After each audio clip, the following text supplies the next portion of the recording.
संस्थांचे इलेक्शन हे 4 आठवड्याच्या आत त्याचं नोटिफिकेशन निघायला पाहिजे आणि 4 महिन्याच्या आत इलेक्शन घेतले गेले पाहिजे। कोर्टाने असं पण सांगितलेलं आहे की 2022च्या आधी जी परिस्थिती होती 94 ते 2022 ओबीसी आरक्षणासंबंधी स्थानिक स्वराज्य संस्थांची ती परिस्थिती राहील। बांथिया आयोगाचा जो रिपोर्ट आहे त्याच्यात याचिकाकर्त्यांचं म्हणणं होतं की 2022 मध्ये जो रिपोर्ट आलाय त्याच्यात ओबीसी सीट हे कमी केले गेलेले आहेत। त्यामुळे आधीच्या परिस्थितीनुसार 2022 ची आधीची जी परिस्थिती होती 94 ते 2022 त्या परिस्थितीनुसार लोकल बॉडीचे इलेक्शन घेतले जातील। सप्टेंबरच्या आत हे इलेक्शन घ्यायचे आहेत राज्य सरकारला आणि राज्य निवडणूक आयोगाला।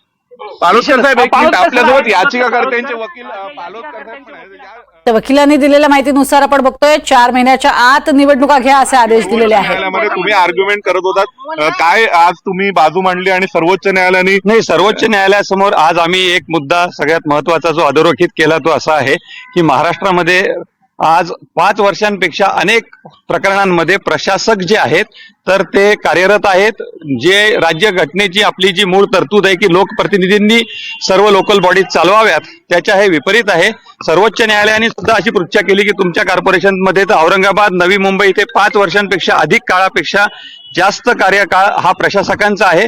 सर्वोच्च न्यायालयाने असंही सांगितलं की बऱ्याचशा आम्हाला आमच्या समोर अशा केसेस आल्यात, इलिगॅलिटी झालेल्या आहेत, त्यामुळे लोकनियुक्त जे आहेत तर ते प्रतिनिधी ह्या सर्व स्थानिक स्वराज्य संस्थांवर असणं आवश्यक आहे।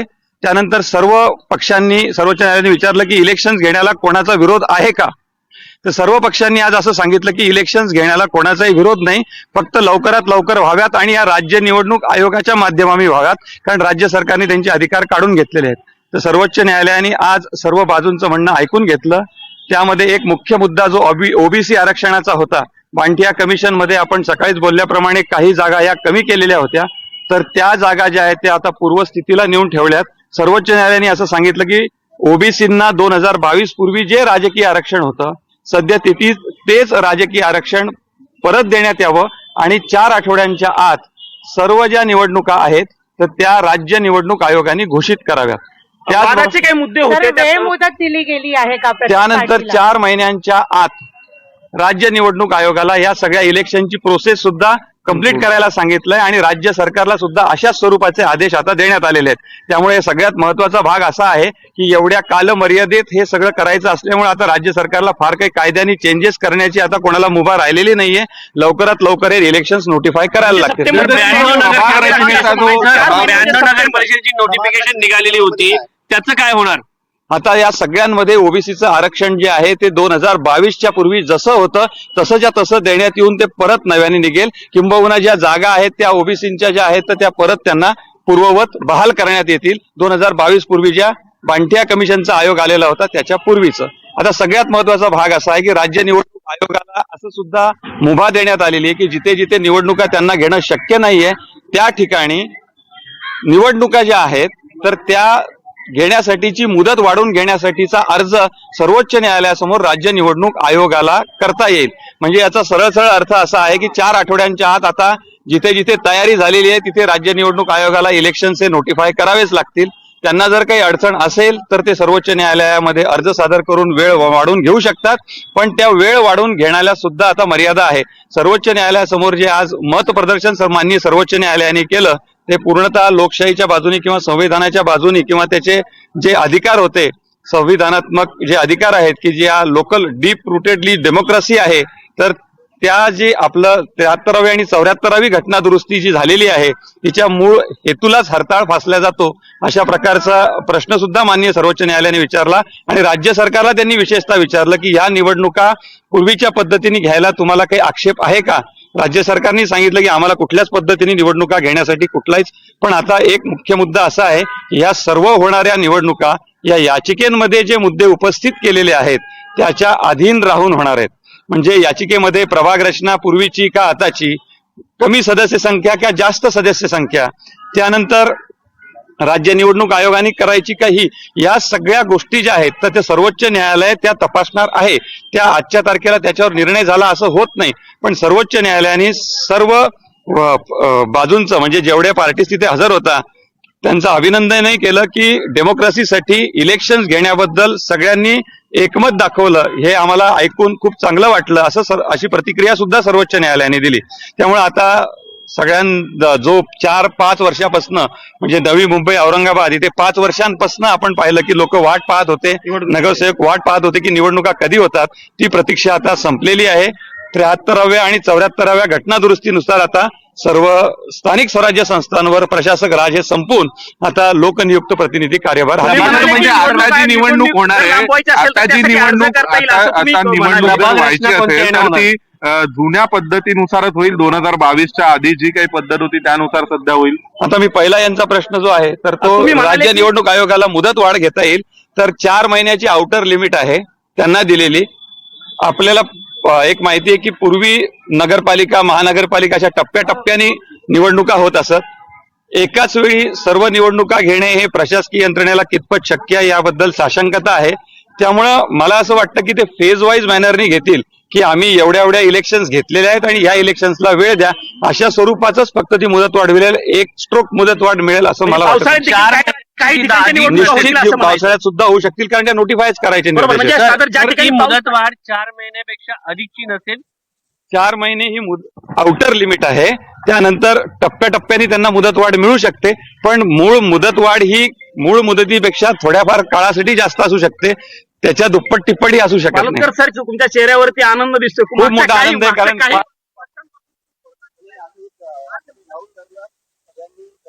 आज सर्वोच्च न्यायालयाने सुद्धा मुख्य मुद्दा एक केला, इलेक्शन आधी होऊ द्या. इलेक्शन झालं मग बाकीचे सगळे प्रश्न आपण आता नंतर सुनावणीसाठी घेऊ.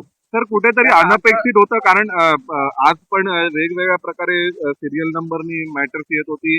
आधी एकदा आलं त्यावेळी राज्य सरकारचे वकील उपस्थित नव्हते, मग सर्वोच्च न्यायालयाने त्यांना पुन्हा यायला सांगितलं 1:15 वाजता. तर अनपेक्षितपणे आज अनपेक्षित सर्वोच्च न्यायालयाच्या ज्यावेळेस निदर्शनास आलं की काही प्रकरणांमध्ये 5 वर्षांपेक्षा अधिक काळ प्रशासक आहेत, सर्व निर्णय म्हणजे त्यांनी एक उदाहरण दिलंय की कोट्यावधींची प्रॉपर्टी ही ऑप्शन सुद्धा होते आहे, प्रशासकच करतायत. म्हणजे अशा अनेक घटना सुद्धा सर्वोच्च न्यायालयासमोर निदर्शनास आल्या.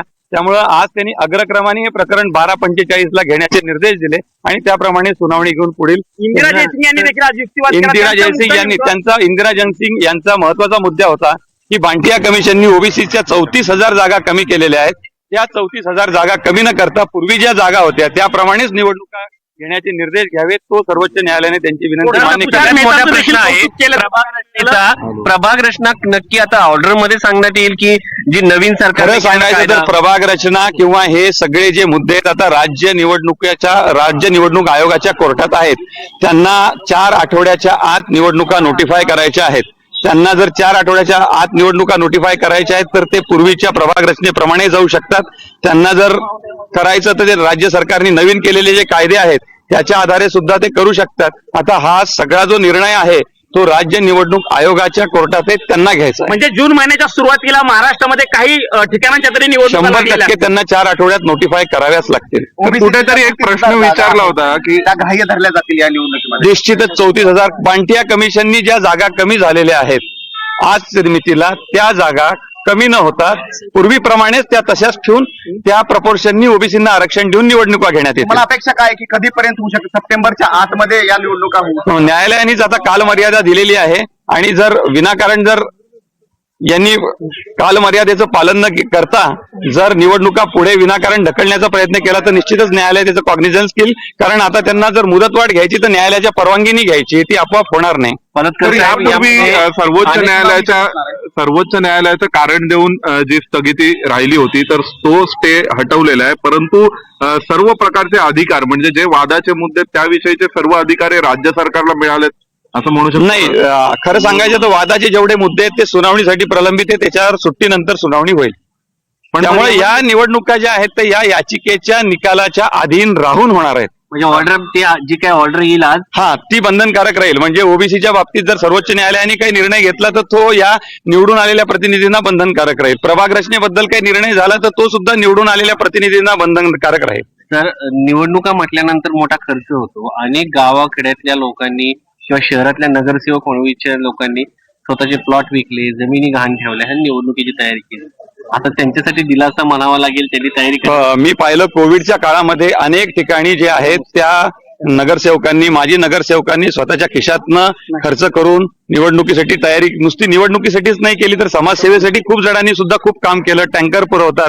आता त्या सगळ्यांना फार मोठा दिलासा मिळाला असं मी म्हणू शकेल, कारण मला प्रत्यक्ष ग्राउंड रियालिटी माहिती आहे, प्रत्यक्ष परिस्थिती माहिती आहे. Thank you. Thank you so much sir. याचिकाकर्ते वकील देवदत्त पालोदकर यांनी ही माहिती दिलेली आहे. 4 महिन्याच्या आत या निवडणुका घेण्याचे आदेश देण्यात आलेले आहेत. इतकंच नव्हे तर आता स्थानिक स्वराज्य संस्थांच्या ज्या निवडणुका आहेत त्या अर्थात 2022 पूर्वीचं जे आरक्षण होतं त्याच पद्धतीनं आरक्षण दिलं जाईल आणि 34,000 ओबीसींच्या ज्या जागा कमी झालेल्या होत्या त्या पुन्हा एकदा त्यांना मिळतील. पूर्ववत जागा दिल्या जातील. त्यामुळे ओबीसींचे अधिकार कमी केलेले होते असा दावा होता तो आता फोडण्यात आलेला आहे आणि 2022 पूर्वीचं आरक्षण देण्यात येईल हेही मान्य करण्यात आलेलं आहे. 4 महिन्याच्या आत स्थानिक स्वराज्य संस्थांच्या निवडणुका घ्या असे आदेश दिलेले आहेत आणि राज्य निवडणूक आयुक्तांनी 4 आठवड्यात निवडणुका घोषित कराव्यात असंही म्हटलेलं आहे. आणि सर्वोच्च न्यायालयानं एक प्रश्न केलेला होता की या निवडणुका पूर्वीप्रमाणे घेण्यास काही आक्षेप आहे का, आणि त्यावर राज्य सरकारनं सांगितलं नाही. मात्र केवळ राज्य सरकारच नाही तर सर्व पक्षांनी एकत्रित नाही असं उत्तर दिलं आणि सगळ्यांनी एकत्रित निवडणुकांसाठी आलात त्याबद्दल सगळ्या पक्षीयांचं सर्वोच्च न्यायालयानं अभिनंदन केलंय आणि आता लवकरात लवकर निवडणुका होतील हे सूचित केलंय.